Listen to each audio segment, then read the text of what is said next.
Shout out to G-Man Boxing.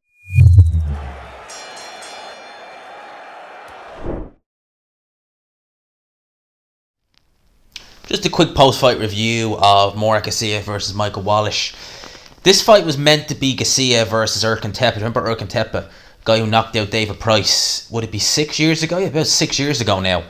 Since he knocked out David Price and he got popped with loads. I mean, he was on all kinds of stuff, was Erkan Tepe. He was meant to be the opponent, but it was changed to Wallisch. And I only got word of it this week that it was changed. I actually thought it was on tomorrow, not tonight. But Gassiev, now I only caught, this fight went 4 rounds. I missed the first round and I caught the second, third and the fourth round.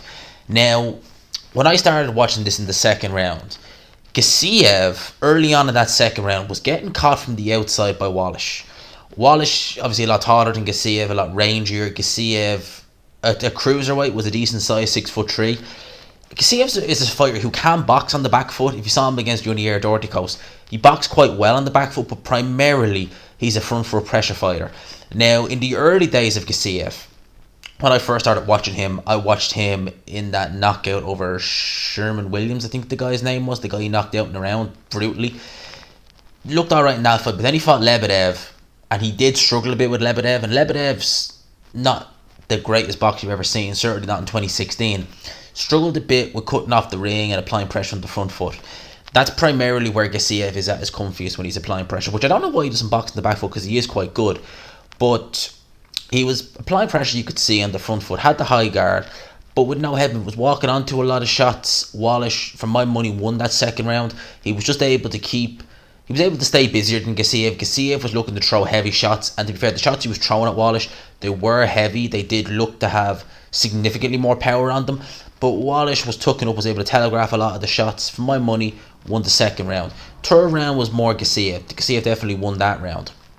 The third round, basically Gassiev was finding a lot more success with his straight right.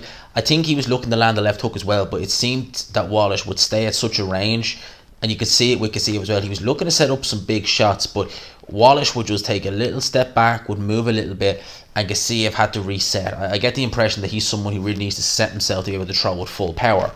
But he was able to land a lot more cuffing right hands. The right hands he was landing looked to have good power on them.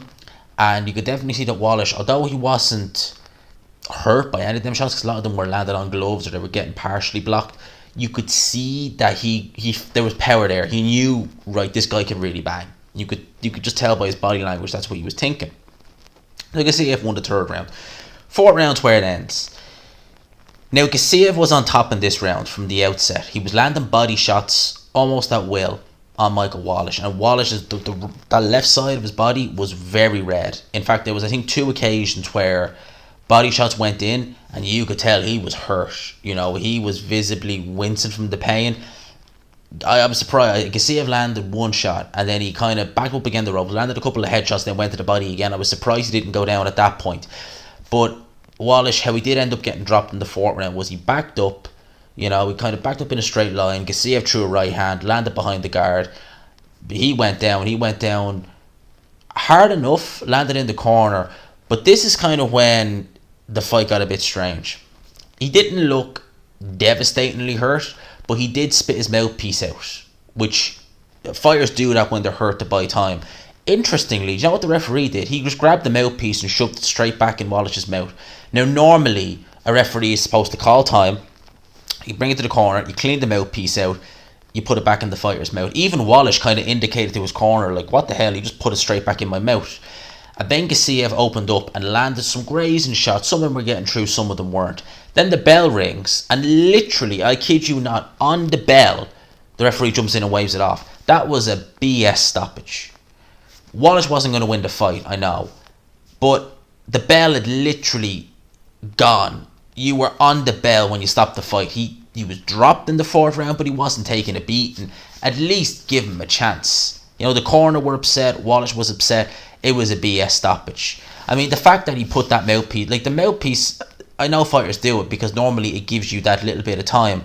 But my man just was like, you got your mouthpiece? There you go. Straight back in. Even Wallisch was kind of looking at the corner man like, what the hell? He just put it straight back in. And yeah, as the bell rings to end the round, waves it off. I mean, like, put it like this, right? Josh Warrington was way more hurt and took way more shots in the fourth round against Mauricio Lara. Howard Foster, of all people, didn't stop that fight. Now, I know this is a bit different, but nevertheless, it's still a good comparison. So Gassiev gets the win. He would have got the win anyway. Let's not beat around the bush. But still, you don't like to see premature stoppages like that. You don't. Gassiev got the win, especially in Russia, where they normally let fights go on a lot longer. So, Gassiev got the win. He was 234 pounds in this fight, so he's really transitioned well into heavyweight. I remember when he fought Lebedev. I forget, because that was for the IBF, and the IBF do the 10-pound rehydration weight the next day. He wasn't much over 200 pounds. I can't remember exactly the weight he was, but I remember Sky Sports did it, and they announced what the weights were. I actually think Lebedev was heavier that night. Was certainly at the 10-pound weigh-in the next day than Gassiev was. So he's obviously packed on a bit of weight since then. Gassiev was always quite big at cruiserweight anyway, but I reckon he's put on a little bit of extra, probably a bit of muscle. He's a little bit more fleshy than he was at cruiserweight, to be expected, of course.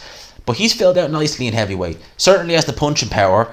When he comes up against guys who are rangy, he had spots of success in there, but he's going to want to be a bit more active than he was in this fight, personally. But saying that, maybe if he has a target who's throwing more punches and is a bit more open, he'll be able to land the shots easier. Who knows?